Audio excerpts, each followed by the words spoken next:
Hello genius, welcome to VCA Vivekananda coaching academy. देखिए, आज से हम 11th की फिजिक्स स्टार्ट करने जा रहे हैं, जिसमें जो पहला चैप्टर है वो हमारा कुछ पार्ट्स में डिवाइड है।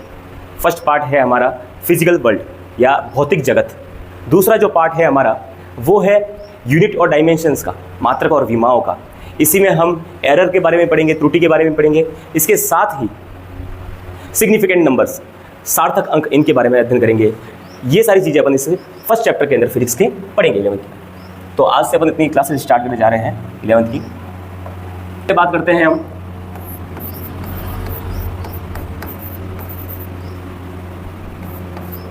चैप्टर फर्स्ट में। पहला टॉपिक है हमारा भौतिक जगत, फिजिकल वर्ल्ड, या कह सकते हैं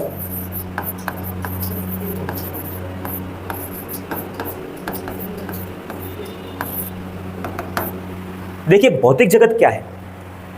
फिजिक्स को स्टार्ट करने से पहले हमें यह पता होना चाहिए कि फिजिक्स में हमें पढ़ना क्या है।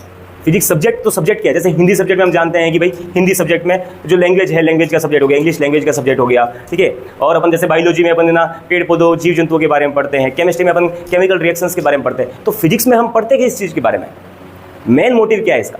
तो देखो फिजिक्स क्या है, बेसिकली नेचर में होने वाली, प्रकृति में होने वाली प्रत्येक घटना, कोई सी भी घटना होगा, कोई सी भी इंसिडेंट होगी, उसमें फिजिक्स अनिवार्य है। उसमें फिजिक्स का कंसेप्ट लगेगा। प्रकृति में होने वाली प्रत्येक घटना में फिजिक्स का कंसेप्ट लगेगा, भौतिक विज्ञान का कंसेप्ट लगेगा, ठीक है ना। अब सबसे पहले बात करते हैं बेटा, फिजिक्स किसका पार्ट है, साइंस का पार्ट है। तो साइंस की बात करते हैं। सबसे पहले बात करते हैं विज्ञान की। तो बेसिक सी चीज है, आपको पता है, आपने छोटी क्लास में पढ़ा होगा कि विज्ञान किसका भाग है। विज्ञान शब्द कहां से आया है हमारे, विज्ञान शब्द आया है लैटिन भाषा से। लैटिन भाषा यूनान की भाषा है, लैटिन भाषा। लैटिन भाषा में एक शब्द है सेंटिया, सेंटिया, और इसका अर्थ होता है जानना। ये लैटिन भाषा का शब्द है सेंटिया, जिसका अर्थ क्या होता है, जानना। तो नवीन चीज, नया ज्ञान जो अपन प्राप्त करते हैं, जानते हैं, उसे अपन क्या कहेंगे, विज्ञान कहेंगे।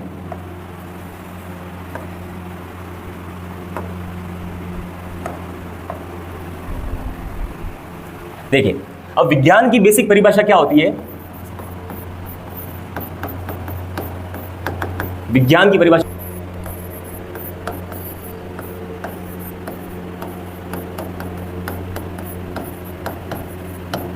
प्रकृति में होने वाली विभिन्न घटनाओं से, विभिन्न घटनाओं के अध्ययन से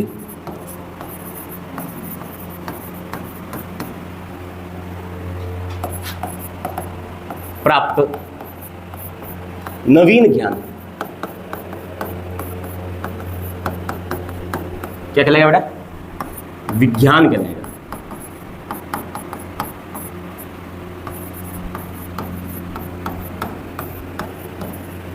ठीक है ना। ये विज्ञान की बेसिक सी परिभाषा होती है।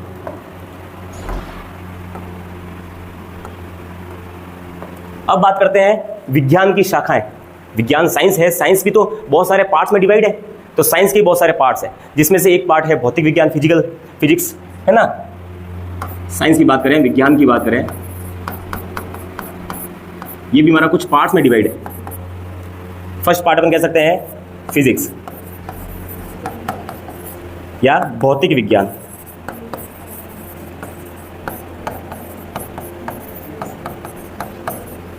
सेकंड पार्ट जैसे हमारा है, अपन कह सकते हैं, अपन पढ़ेंगे जो 11th-12th में, केमिस्ट्री, रसायन विज्ञान कह सकते हैं,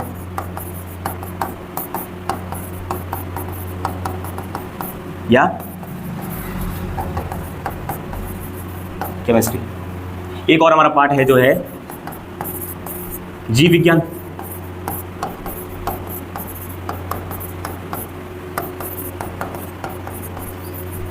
बायोलॉजी। फिर कंप्यूटर वगैरह, ऐसे भी बहुत सारे पार्ट्स होते हैं, लेकिन अपन बेसिकली इन 3 पार्ट्स की बात करते हैं। मैथ है वो साइंस का हिस्सा नहीं है, मैथ तो एक टूल है। अगर आप साइंस में कोई सी भी खोज करते हो तो उसको आपको मैथमेटिकली प्रूफ करना होता है। हमारी बात समझ में, वरना वो खोज नहीं कही जा सकती है ना। तो मैथमेटिक्स का तो हर जगह यूज़ होता है, बायोलॉजी में भी होता है, कम लेवल पर होता है, लेकिन बायोलॉजी में भी होता है, केमिस्ट्री में भी होता है और फिजिक्स में भी होता है ना। तो मैथमेटिक्स तो एक टूल है। तो ये चीज़ समझ आ गई बेटा। अब बात करेंगे अपन फिजिक्स की। फिजिक्स क्या है? ठीक है, भौतिक विज्ञान या फिजिक्स।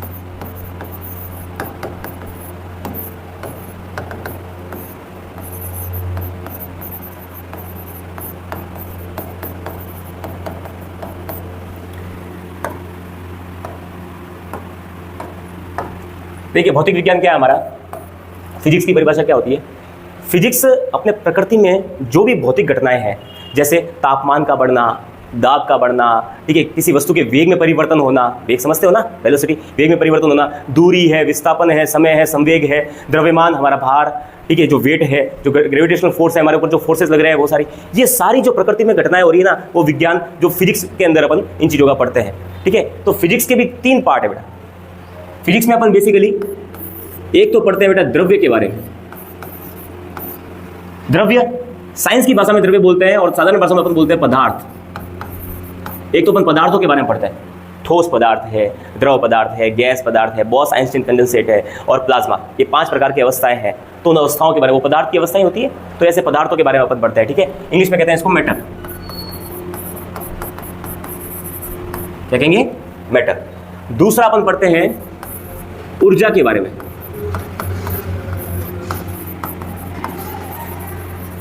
एनर्जी। अब देखिए ऐसा है, आपने आइंस्टाइन का द्रव्यमान ऊर्जा का संबंध पढ़ा है, बहुत फेमस है फॉर्मूला, E बराबर mc²। पढ़ा है ना कि भाई ये वाला हमारा फॉर्मूला E बराबर mc², आइंस्टाइन का द्रव्यमान ऊर्जा संबंध पढ़ा है इसके बारे में।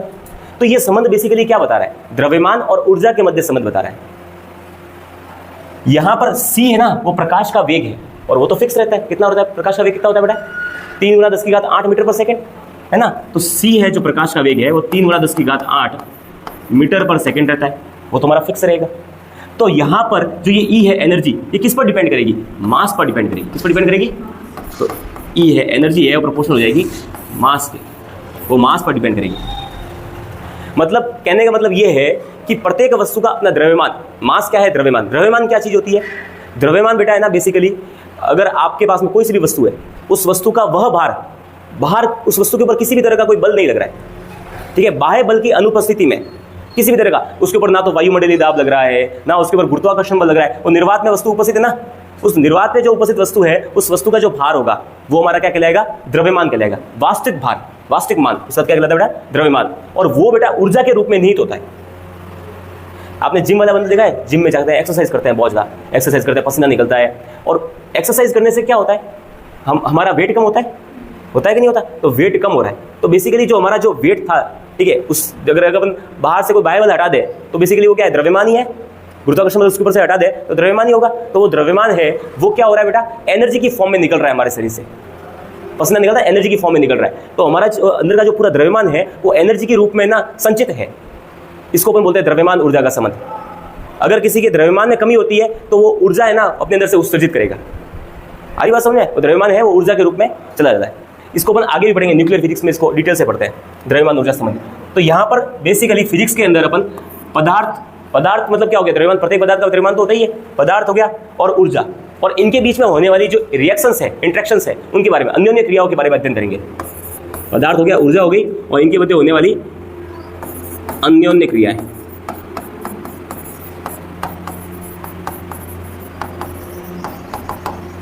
तो इन 3 चीजों का अपन फिजिक्स के अंदर अध्ययन करते हैं। तो फिजिक्स की बेसिक परिभाषा क्या होती है कि विज्ञान की वह शाखा जिसमें हम पदार्थ के बारे में पढ़ेंगे, ऊर्जा के बारे में पढ़ेंगे, और पदार्थ और ऊर्जा के मध्य अन्योन्य क्रियाओं का अध्ययन करेंगे। ये क्या कहलाती है? भौतिक विज्ञान कहलाती है। बेसिक सी परिभाषा, पदार्थ के बारे में, ऊर्जा के बारे में, और इनके बीच में जो म्यूचुअल इंडक्शन हो से, ठीक है, इनके बीच में जो अन्योन्य क्रियाएं हो रही है उनके बारे में अपन क्या करेंगे? अध्ययन करेंगे।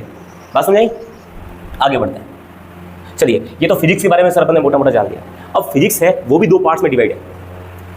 फिजिक्स के भी क्या है? 2 पार्ट है।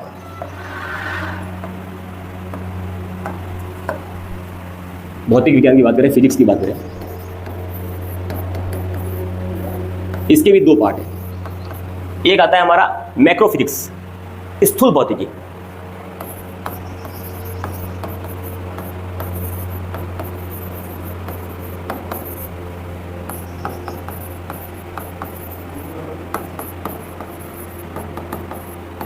और दूसरा आता है हमारा माइक्रो फिजिक्स, सूक्ष्म भौतिकी।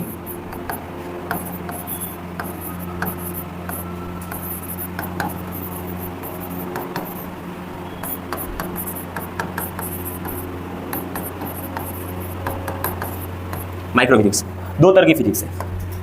अगर हम बात करें स्थूल भौतिकी की बात करते हैं, मैक्रो फिजिक्स की बात करते हैं, तो भौतिक विज्ञान की वह घटनाएं, देखो भौतिक फिजिक्स के अंदर है ना बहुत सारी घटनाएं होती है, जैसे प्रकाश हमारे ऊपर पड़ता है, प्रकाश का परावर्तन पड़ा है, अपवर्तन पड़ा है, व्यतिकरण, विवर्तन, ध्रुवण, ठीक है, लाइट चल रही, या फिर अपने जैसे ना विद्युत धारा का प्रवाह है, ये सारी घटनाएं जितनी फिजिक्स के अंदर जितनी भी घटनाएं, इलेक्ट्रॉनिक से रिलेटेड घटनाएं हैं, ठीक है, तो ये ऊष्मागतिकी से रिलेटेड घटनाएं हैं, ये सारी घटनाएं हैं, इसको अपन दो भागों में डिवाइड कर सकते हैं। एक तो बड़े स्तर पर होने वाली घटना है जिसको अपन साधारण आंखों से देख सकते हैं, महसूस कर सकते हैं। भाई अपने आसपास में कोई घटना हो रही है, अपन जो मरीचिका का प्रभाव देखते हैं ना कि भाई रेगिस्तान का जो एरिया होता है, गर्मी के समय क्या होता है कि हमें दूर से वहाँ पानी दिखता है, रोड पे भी कई बार होता है ना, दूर से अपने को पानी दिख रहा होता है, लेकिन जैसे ही उसके पास में जाता है वो पानी नहीं होता। वो क्यों होता है? पूर्ण आंतरिक परावर्तन के कारण होता है। वहाँ पर दो माध्यम बन जाते हैं। पूर्ण आंतरिक परावर्तन पढ़ा है ना आपने 10th क्लास के अंदर, तो वहाँ पर दो माध्यम बन जाते हैं। एक तो ऊपर वाला जो माध्यम होता है वो ठंडी हवा का माध्यम होता है, नीचे वाला माध्यम होता है गर्म हवा का माध्यम होता है। जो प्रकाश की किरण आती है वो दोनों अलग अलग माध्यम है, तो वहाँ से उसका अपवर्तन होता है, ठीक है। उसके कारण उसकी जो है ना अपवर्तन के कारण जो इमेज जहाँ बननी चाहिए थी वहाँ नहीं बन करके कहीं और बनती है। तो पानी तो कहीं और होता है लेकिन हमें दिखाई देते हैं वहाँ पे, तो जैसे पास में जाते हैं वो पानी दिखता नहीं, तो ये मरीचिका होगी। तो ये बहुत सारी घटनाएं हैं जो अपन आसानी से अपने आसपास में महसूस कर सकते हैं, देख सकते, जैसे हवाओं का चलना है, ठीक है, तापमान का बढ़ना, तापमान घटना, इन चीज़ों को अपन महसूस कर सकते हैं। तो ये जो घटनाएं होती है जिन्हें अपन आसानी से देख सकते हैं, समझ सकते हैं, वो स्थूल भौतिकी के अंदर आती है, बड़े स्तर पर होने वाली घटनाएं। तो ये सूक्ष्म स्तर पर होने वाली पार्टिकल्स के अंदर जो होने वाली घटनाएं हैं वो छोटे स्तर पर, उनको आप आसानी से देख सकते हो क्या? उसके लिए माइक्रोस्कोप की आवश्यकता पड़ती है। तो माइक्रोस्कोप, ठीक है, छोटी घटनाओं को, सूक्ष्म घटनाओं को देखने के लिए उसका उपयोग किया जाता है। तो यहाँ पर फिजिक्स भी दो पार्ट्स में डिवाइड है, ये तो बड़ी घटनाओं को बताता है और ये छोटी घटनाओं को बताता है, ठीक है ना। तो स्थूल भौतिकी की बात करें तो इसमें बड़े स्तर पर होने वाली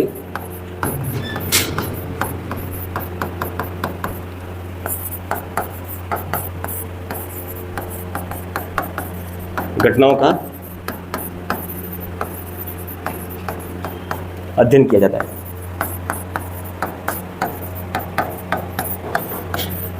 बड़े स्तर पर होने वाली घटनाओं का अध्ययन करते हैं और यहां पर सूक्ष्म स्तर पर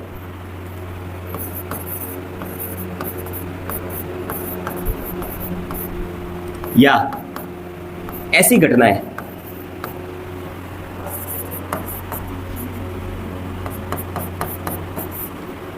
जिसे साधारणतः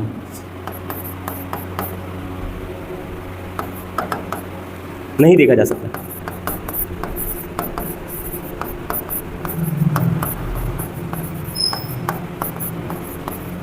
उनका अध्ययन किया जाता है।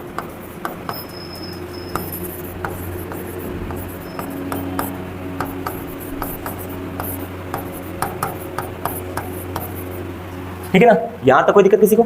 आगे बढ़ते हैं।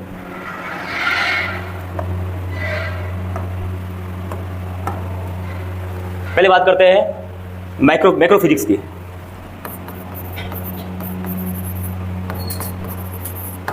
मैक्रो फिजिक्स या स्थूल भौतिकी, इनमें किन चीजों का अध्ययन करेंगे? इनमें देखिए पहला अपन अध्ययन करते हैं यांत्रिकी का, मैकेनिक्स कहते हैं इसको, यांत्रिकी बेसिकली क्या होता है? आपने 9th क्लास के अंदर न्यूटन के नियम पढ़े, गैलीलियो के नियम पढ़े, केपलर तो मेरे ख्याल से नहीं पढ़ा होगा आपने, केपलर्स के नियम नहीं पढ़े होंगे, वो 11th में आप पढ़ोगे। तो ये जो न्यूटन की गति के नियम है, कोई वस्तु गति करती है, उसका संवेग में परिवर्तन, संवेग आता है, वेग होता है, दूरी है, विस्थापन है, इन सब चीज़ों के बारे में, वस्तु की गति से रिलेटेड जो भी घटनाएं होती हैं उन सब का अध्ययन किस में करते हैं? यांत्रिकी में करते हैं, मैकेनिक्स में करते हैं। जो आपकी 11th की फिजिक्स है उसमें मेजर पोर्शन जो है वो यांत्रिकी का है, मैकेनिक्स का है। ज़्यादातर अपन मैकेनिक्स के बारे में पढ़ेंगे, अलग अलग तरह के बलों के बारे में पढ़ेंगे, है ना। तो इन सब चीज़ों का अपन अध्ययन किस में करते हैं? यांत्रिकी में करते हैं। ये मैक्रो फिजिक्स का पार्ट है। दूसरा आता है हमारा यांत्रिक ऊर्जा, ठीक है, जिसको हम क्या बोलते हैं? Mechanical energy. अब आपने पढ़ा होगा, देखो 9th क्लास के अंदर यांत्रिक ऊर्जा है वो स्थितिज ऊर्जा और गतिज ऊर्जा की योग के बराबर होती है। 9th में पढ़ा है ना, यांत्रिक ऊर्जा है जो कि बराबर होती है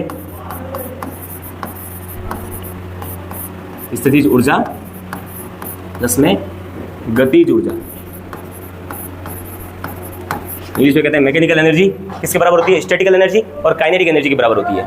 तो ये यांत्रिक ऊर्जा है, मैकेनिकल एनर्जी है। आपने उसमें एग्जांपल्स कई सारे देखे होंगे, जिसमें एक धनुष का एग्जांपल है, जो क्या करते हैं कि अपन धनुष पे जो बाण होता है उस बाण को पीछे की तरफ खींचते हैं। पीछे की तरफ खींचेंगे तो क्या होगा, उसकी स्टैटिकल एनर्जी के माने वृद्धि होगी, वो बढ़ेगी। स्थितिज ऊर्जा क्या हो जाती है, बढ़ती है। और जितनी ज़्यादा स्थितिज ऊर्जा बढ़ रही है, जैसे ही आप उसको छोड़ोगे वो उसकी गतिज ऊर्जा में परिवर्तित हो जाएगी। जितना ज़्यादा बाण को पीछे की तरफ खींचोगे वो उतना ही ज़्यादा आगे जाएगा, उसकी काइनेटिक एनर्जी के मान में क्या हो जाएगी, उतनी ज़्यादा वृद्धि हो जाएगी। अब जैसे आप गेंद है, छोटी सी बॉल है, अब बॉल को आप ना उछालते हो, आपने थोड़ा सा उछाला तो वो थोड़ी सी ऊंचाई पर जाएगा, स्टैटिकल एनर्जी लगातार उसकी क्या हो रही है, बढ़ रही है। हाइट बढ़ेगी ना तो स्टैटिकल एनर्जी बढ़ती है। अपने फॉर्मूला पढ़ा था mgh, है ना, स्टैटिकल एनर्जी के लिए फॉर्मूला क्या था हमारा। तो यहाँ पर बेसिकली क्या हो रहा है बेटा, हाइट बढ़ रही है। अगर हाइट बढ़ेगी तो स्टैटिकल एनर्जी क्या होगी, बढ़ेगी। और काइनेटिक एनर्जी का फॉर्मूला होता है 1/2mv²। क्या हो गया, 1/2mv²। ये काइनेटिक एनर्जी का फॉर्मूला हो गया। तो काइनेटिक एनर्जी में क्या होता है, देखिए वेलोसिटी के रूप में, तो जैसे ही आप उसको ऊपर की तरफ उठाएंगे स्टैटिकल एनर्जी बढ़ रही है, लेकिन एक टाइम बाद में वो वापस नीचे की तरफ आएगा। और जितनी ज़्यादा ऊंचाई पर उठाते हैं ना, उतना ही ज़्यादा तेजी से वो नीचे की तरफ आता है।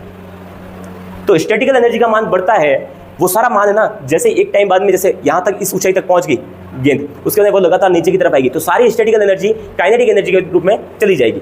आई बात समझ में। और इन दोनों का योग किसके बराबर होता है, यांत्रिक ऊर्जा के बराबर होता है। इसके बारे में आपने पढ़ रखा है 9th क्लास के अंदर। अब ये हो गया। इसके अलावा जैसे आप बात करते हैं उष्मागतिकी की,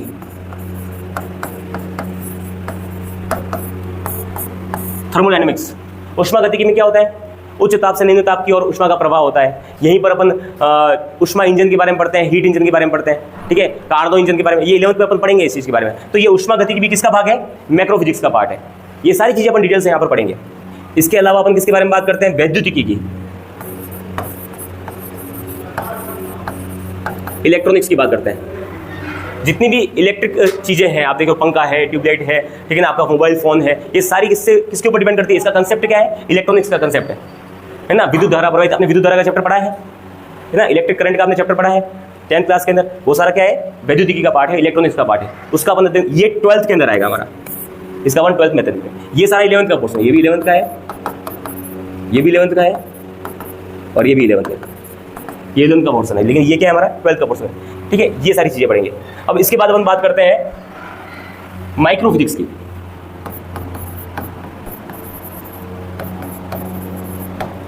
अब माइक्रोफिजिक्स में, सूक्ष्म भौतिकी में क्या होगा, छोटे स्तर पे घटनाएं, जैसे परमाणु है, नाभिक है, इनके मध्य जो क्रियाएं हो रही है, नाभिक भौतिकी है, परमाणु भौतिकी है। तो परमाणु और नाभिक के बारे में पढ़ेंगे बेसिकली, एटम और न्यूक्लियस। ये सारा अपन 12th में पढ़ेंगे। ये 11th का पार्ट नहीं। क्लास लग रही है, क्लास लग रही है, चल रही है क्लास ऑनलाइन।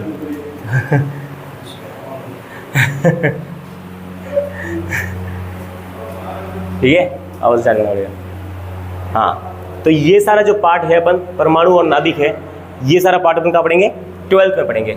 तो आपको पता चल गया बेसिकली मोटे मोटे तौर पर कि फिजिक्स है वो किस टाइप से डिवाइड है, किन चीज़ों का अपन अध्ययन करते हैं फिजिक्स के अंदर, ये तो पता चला ना। अब देखिए बेटा, अब इसके बाद अपन बात करते हैं, इसके बाद अपन बात करेंगे अपने नए टॉपिक की, फिजिक्स एंड टेक्नोलॉजी। फिजिक्स और टेक्नोलॉजी मतलब भौतिक विज्ञान और उससे प्रौद्योगिकी, भौतिकी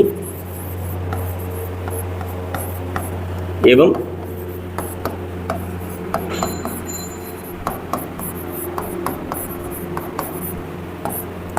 न्यूटन को कौन कौन जानता है, जानते हो ना न्यूटन को। तो एक बार क्या हुआ कि न्यूटन एक पेड़ के नीचे बैठा था, जानते हो, छोटी सी बेसिक स्टोरी है, ठीक है। न्यूटन पेड़ के नीचे बैठा था, और वो किसके पेड़ के नीचे बैठा था, सेब के पेड़ के नीचे बैठा था, ठीक है ना। और सेब ऊपर से नीचे की तरफ गिरता है, उसके सर पे टकराता है। तो जैसे ही उसके सर पे टकराता है, अब दूसरे लोग क्या होता है कि यार टकरा लिया, ले लिया, खा लो, ठीक है। लेकिन न्यूटन तो क्या था, ज्ञानी पुरुष था, है ना, और साइंटिस्ट विचारधारा का था। तो उसने क्या किया कि वो देखो, वो सोचने लगा यार पेड़ से सेब नीचे की तरफ ही क्यों गया, ऊपर की तरफ क्यों नहीं गया। तो वहाँ उसका दिमाग लगा, और फिर उसने गुरुत्वाकर्षण बल की खोज की। किसकी खोज की बेटा, गुरुत्वाकर्षण बल की। तो न्यूटन ने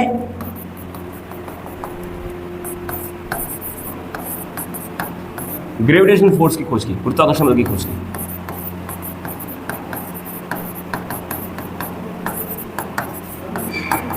अच्छा, फिर गुरुत्वाकर्षण बल की सहायता से पलायन वेग का निर्माण किया गया।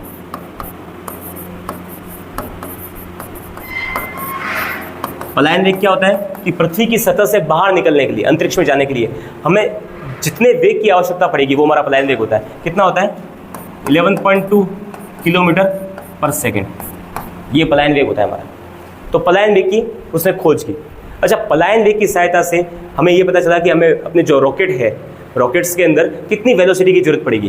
तो जब हमने रॉकेट का निर्माण किया तो रॉकेट के निर्माण में अपन ने पलायन वेग का उपयोग किया भाई, इस कंसेप्ट का यूज किया है ना। और वहां से अपन रॉकेट का उस निर्माण करके और अंतरिक्ष में अपन अंतरिक्ष तक पहुंचे।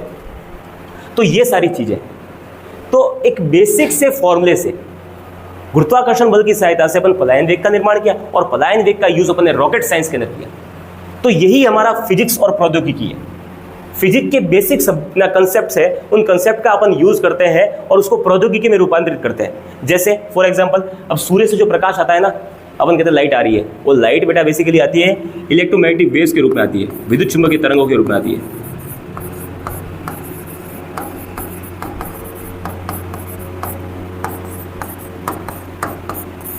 अभी विद्युत चुंबकीय तरंग के बहुत सारे पार्ट होते हैं, इनमें एक्स किरणें होती है। एक्स किरणों का उपयोग अपन कहाँ करते हैं? एक्सरे मशीन के अंदर करते हैं। गामा किरणें होती है, अवरक्त तरंगे होती है जिसका अपन रिमोट कंट्रोल में यूज करते हैं अवरक्त तरंगों का। रेडियो तरंगे, ये सब इसके पार्ट है।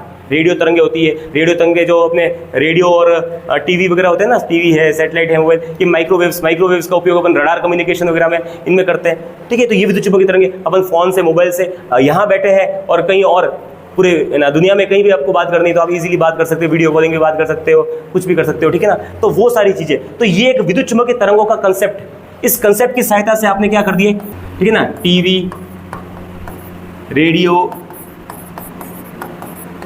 ठीक है, रिमोट कंट्रोल और मोबाइल वगैरह, तो कई सारी चीजों की आपने क्या कर दी, खोज कर दी।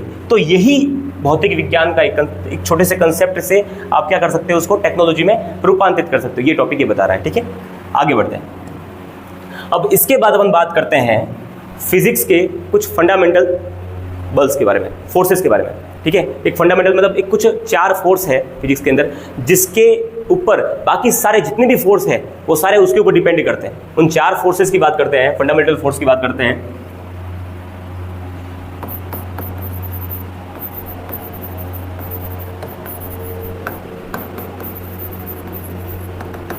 तो 4 फोर्स है हमारे पास में। पहला है ग्रेविटेशनल फोर्स, इसको कहते हैं गुरुत्वाकर्षण बल।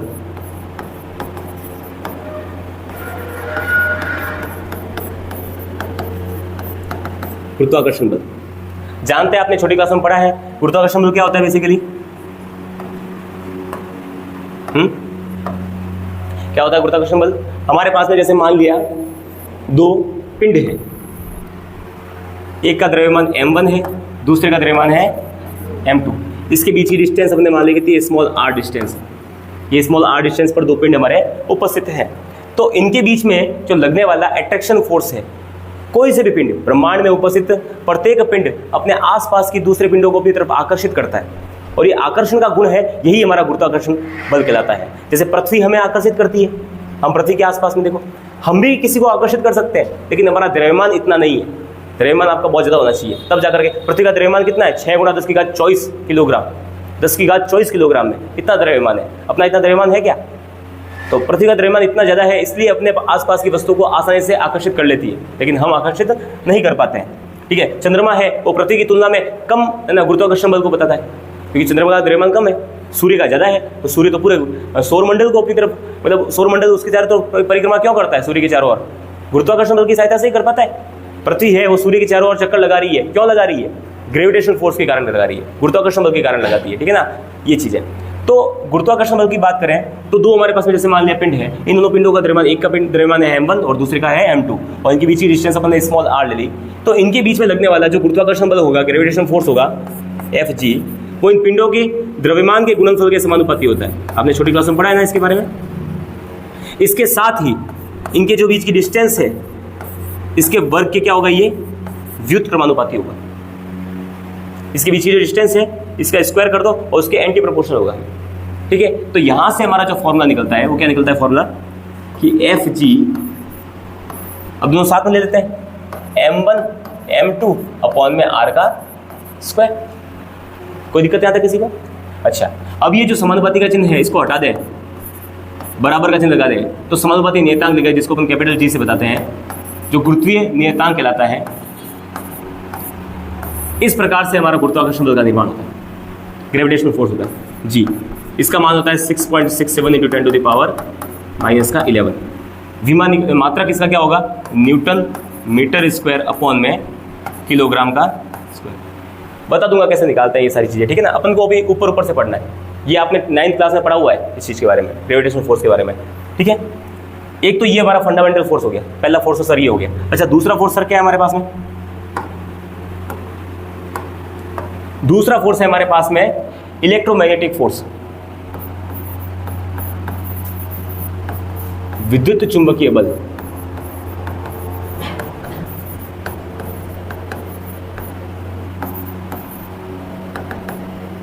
Electromagnetic force. अब ये जो इलेक्ट्रोमैग्नेटिक फोर्स होता है ये किस में लगता है, बेसिकली ये लगता है चार्जेस के बीच में, आवेशों के बीच में लगता है। हमें पता है ना, सजातीय आवेश एक दूसरे को अपनी तरफ, एक दूसरे को प्रतिकर्षित करते हैं, और विजातीय आवेशों में क्या होता है, आकर्षण होता है। हमें पता है आवेश कितने प्रकार के, दो प्रकार के, धनावेश और ऋणावेश। धनावेश को क्या बोलते हैं, प्रोटॉन, और ऋणावेश को क्या बोलते हैं, इलेक्ट्रॉन। तो अपन कहते हैं बेटा कि भाई ये हमारा प्रोटॉन हो गया साहब, इसके पास में अगर किसी प्रोटॉन को लेकर के जाओगे तो एक दूसरे को क्या करेंगे, प्रतिकर्षित करेंगे। क्या करेंगे, ये प्रतिकर्षित करेंगे। इसी प्रकार से जैसे आपके पास में एक इलेक्ट्रॉन हो गया, इसके पास में किसी और इलेक्ट्रॉन को लेके जाओगे तो ये क्या करेगा, एक दूसरे को प्रतिकर्षित करेगा। प्रतिकर्षण बल लगता है इसमें, ठीक है ना। और अगर आप किसी प्रोटॉन के पास में किसी इलेक्ट्रॉन को लेके जाएंगे, या किसी इलेक्ट्रॉन के पास में किसी प्रोटॉन को लेके जाएंगे, तो इनके बीच में क्या होगा बेटा,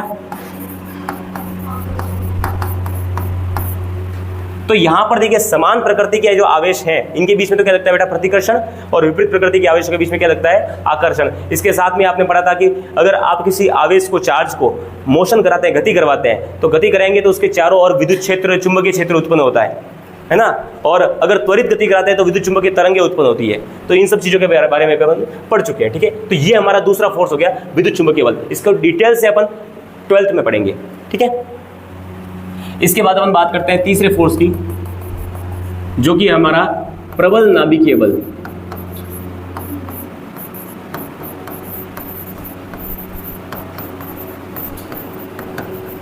प्रबल नाभिकीय बल, strong magnetic force, sorry strong nuclear force, प्रबल नाभिकीय बल। अब प्रबल नाभिकीय बल क्या होता है, अभी आपने पढ़ा है कि भाई प्रोटॉन और प्रोटॉन एक दूसरे को क्या करते हैं बेटा, प्रतिकर्षित करते हैं।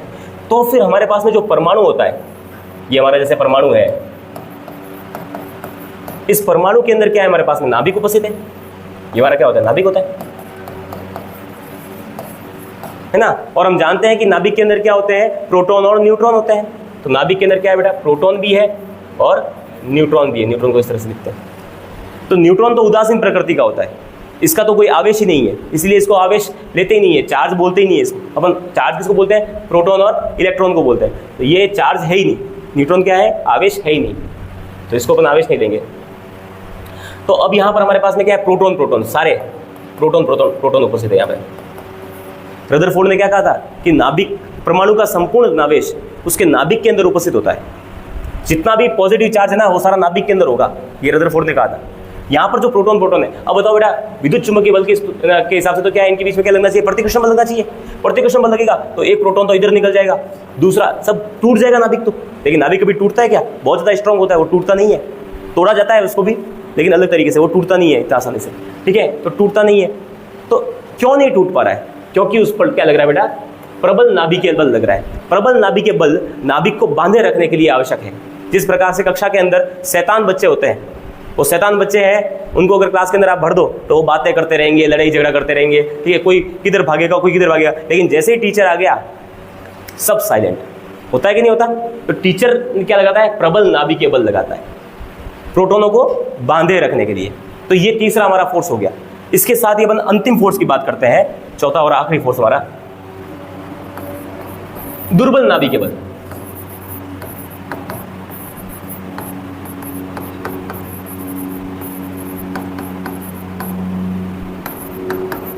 दुर्बल नाभिकीय बल। अभी दुर्बल नाभिकीय बल किसके लिए लगता है भाई? ऐसे भी कुछ नाभिक हैं जिनमें प्रोटॉन्स है वो बंधे नहीं रह सकते। जैसे रदरफोर्ड ने हीलियम के नाभिक का यूज करते हुए उसने अल्फा कणों की बौछार कराई थी। हीलियम का नाभिक या बिस्मिथ के नाभिक का भी यूज करता था वो, अल्फा कणों की बौछार कराई थी।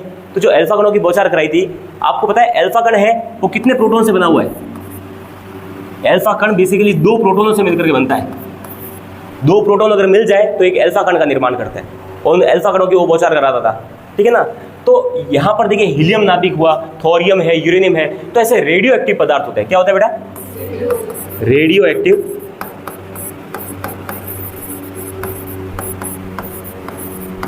तो ये जो रेडियो एक्टिव पदार्थ है, ये वे पदार्थ होते हैं जो अपने अंदर से लगातार अल्फा कणों को, बीटा कणों को, गामा कणों को अपने अंदर से निकालते रहते हैं, उत्सर्जित करते रहते हैं, ठीक है। तो ये अल्फा कणों को निकाल रहा है, मतलब बेसिकली अपने से क्या निकाल रहा है? प्रोटॉन। और प्रोटॉन कहां से निकलेगा? नाभिक के अंदर ही तो है प्रोटॉन। तो यहां पर क्या हो रहा है? नाभिक टूट रहा है। इनमें क्या होता है? लगातार नाभिक का क्या होता है? नाभिक टूटता है और उसके अंदर से अल्फा कण बाहर निकलते हैं, ठीक है। तो इसके अंदर क्या लग रहा है? दुर्बल नाभिकीय बल लग रहा है, तभी तो नाभिक आसानी से टूट पा रहा है। आ रही बात समझ में? तो ये जो बल होता है उसको अपन क्या बोलते हैं बेटा? दुर्बल नाभिकीय बल कहते हैं। अच्छा, इन चारों बलों के अंदर संबंध कैसा है भाई? कौन सा बल ज्यादा पावरफुल है? सबसे ज्यादा पावरफुल बल कौन सा होगा? तो सबसे ज्यादा पावरफुल बल होता है बेटा यहां पर, कुछ भी ले लो, ये लो, ये लो नहीं,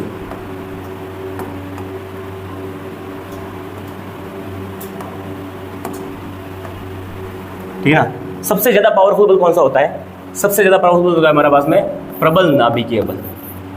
नाम से ही प्रबल है, ठीक है। प्रबल नाभिकीय बल, स्ट्रॉन्ग न्यूक्लियर फोर्स। अच्छा, उसके बाद में कौन सा आता है? उसके बाद में आता है हमारा विद्युत चुंबकीय बल।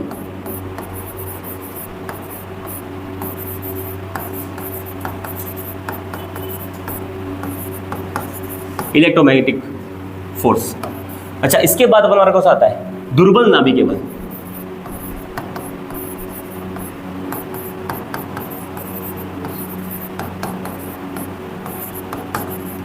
Weak nuclear force. और सबसे अंत में सबसे कमजोर बल कौन सा होता है? गुरुत्वाकर्षण बल होता है।